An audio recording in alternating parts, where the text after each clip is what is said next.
ನಮಸ್ಕಾರ.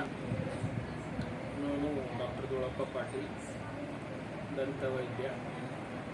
ಸುಮಾರು ಬೀದರ್ನಲ್ಲಿ ಬೀದರ್ ಡೆಂಟಲ್ ಹಾಸ್ಪಿಟಲ್ ನನ್ನ ಸ್ವಂತ ಕ್ಲಿನಿಕ್.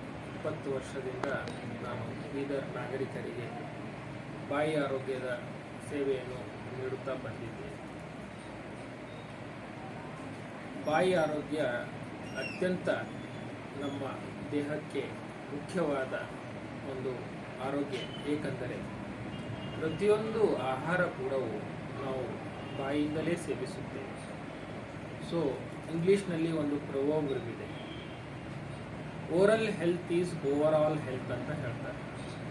ಅಂದರೆ ಸಂಪೂರ್ಣ ನಮ್ಮ ದೇಹದ ಆರೋಗ್ಯ ಇರಬೇಕಂದ್ರೆ ಅದು ಶುರುವಾಗೋದೇ ಬಾಯಿಯಿಂದ. ಸೊ ಬಾಯಿಯ ಸ್ವಚ್ಛತೆ ನಮಗೆ ಅಷ್ಟೇ ಮುಖ್ಯವಾದದ್ದು. ಇದರಲ್ಲಿ 2 ಟೈಪು ನಮ್ಮ ಹಲ್ಲುಗಳು ಬರುತ್ತವೆ.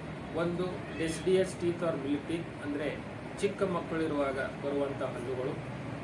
ಅದು ಸುಮಾರು 6 ತಿಂಗಳಿಂದ 2.5 ವರ್ಷವರೆಗೆ ಬರುತ್ತವೆ.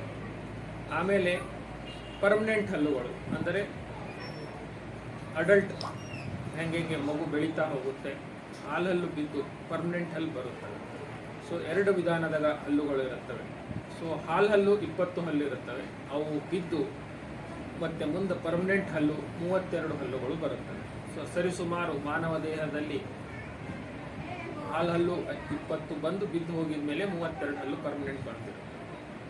ಸೊ ಬಾಯಿ ಆರೋಗ್ಯ ನಾವು ಕಾಪಾಡಿಕೊಳ್ಳೋಕ್ಕೆ ಮೇನ್ ಏನು ಅಂತಂದರೆ, ನಾವು ದಿನಾಲು ಕನಿಷ್ಠ ಅಂದರೆ 2 ಸಲ ಬ್ರಷ್ ಮಾಡಬೇಕು. ಬೆಳಗ್ಗೆ 1 ಸಲ ಮತ್ತು ರಾತ್ರಿ ಊಟ ಆದಮೇಲೆ ಮಲಗೋಕ್ಕಿಂತ ಮುಂಚೆ.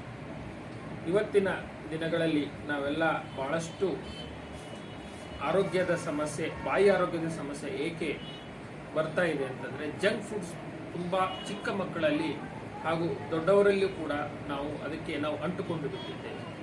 ಅಂದರೆ ಚಿಪ್ಸ್ ಇರ್ಬೋದು, ಬರ್ಗರ್ ಇರ್ಬೋದು, ಬ್ರೆಡ್ ಇರ್ಬೋದು, ಇವೆಲ್ಲ ಹಲ್ಲಿಗೆ ತುಂಬ ಭಾಳಷ್ಟು ಸಮಯ ಇದು ಸ್ಟಿಕ್ ಆಗಿಬಿಡುತ್ತೆ. ಸೊ ಎಷ್ಟು ಫುಡ್ಡು ಹಲ್ಲಿಗೆ ಎಷ್ಟೊತ್ತು ಸ್ಟಿಕ್ ಆಗಿರುತ್ತೆ ಅಷ್ಟು ಡೆಂಟಲ್ ಕ್ಯಾವಿಟಿ ಅಂದರೆ ದಂತ ಕುಳಿ ಆಗುವ ಚಾನ್ಸಸ್ ತುಂಬ ಇರುತ್ತೆ. ಸೊ ಅಂಥ ಫುಡ್ಡನ್ನು ನಾವು ಅವಾಯ್ಡ್ ಮಾಡಬೇಕು.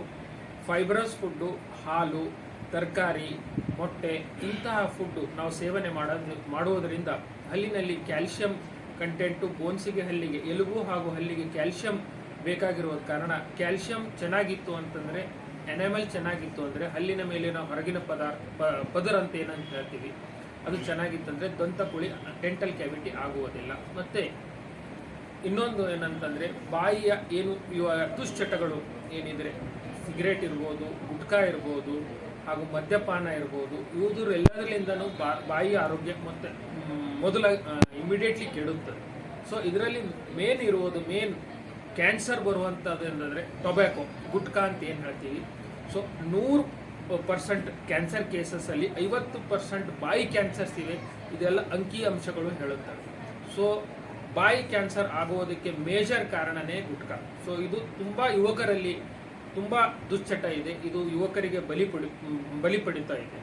ಸೊ ನಾನು ಒಂದೇ ಮನವಿ ಮಾಡೋದು, ಯುವಕರು ಈ ದುಶ್ಚಟವನ್ನು, ಈ ಗುಟ್ಕಾ ತಿನ್ನುವುದು ಮತ್ತು ಇದು ಆಲ್ಕೋಹಾಲು, ಮದ್ಯಪಾನ ಅಥವಾ ಇದು ಎಲ್ಲ ದುಶ್ಚಟಗಳನ್ನು, ಧೂಮಪಾನ ಇವೆಲ್ಲ ಬಿಡಬೇಕು. ಇದರಿಂದ ಬಾಯಿ ಆರೋಗ್ಯ ಚೆನ್ನಾಗಿರುತ್ತೆ. ಸೊ ಹಲ್ಲು ಚೆನ್ನಾಗಿದ್ರೇ ದೇಹ ಚೆನ್ನಾಗಿ. ಸೊ ನಮ್ಮದು ಒಂದು ಕೊನೆಯ ಮಾತು, ಪ್ರತಿ 6 ತಿಂಗಳಿಗೆ ಒಂದ್ಸಲ ಕನಿಷ್ಠ ಆದರೂ ತಾವು ದಂತ ವೈದ್ಯರನ್ನು ಭೇಟಿಯಾಗಿ, ಯಾವುದೇ ಇಂಟರ್ನೆಟ್ ಮಾಧ್ಯಮ ಮೂಲಕ ಯಾವುದೇ ಗುಳಿಗೆ ಆಗಲಿ, ಟ್ರೀಟ್ಮೆಂಟ್ ಆಗಲಿ ತಾವೇ ಸ್ವತಃ ತೆಗೆದುಕೊಳ್ಳದೆ ದಂತ ವೈದ್ಯರನ್ನು ಕಾಡಿ ಸರಿಯಾದ ಆರೋಗ್ಯ, ಸರಿಯಾದ ಬಾಯಿ ಆರೋಗ್ಯ ತಾವೆಲ್ಲರೂ ಕಾಪಾಡಿಕೊಳ್ಬೇಕು ಅಂತ ಹೇಳಿ 1-2 ಮಾತು ಮುಗಿಸ್ತೇನೆ. ಧನ್ಯವಾದ.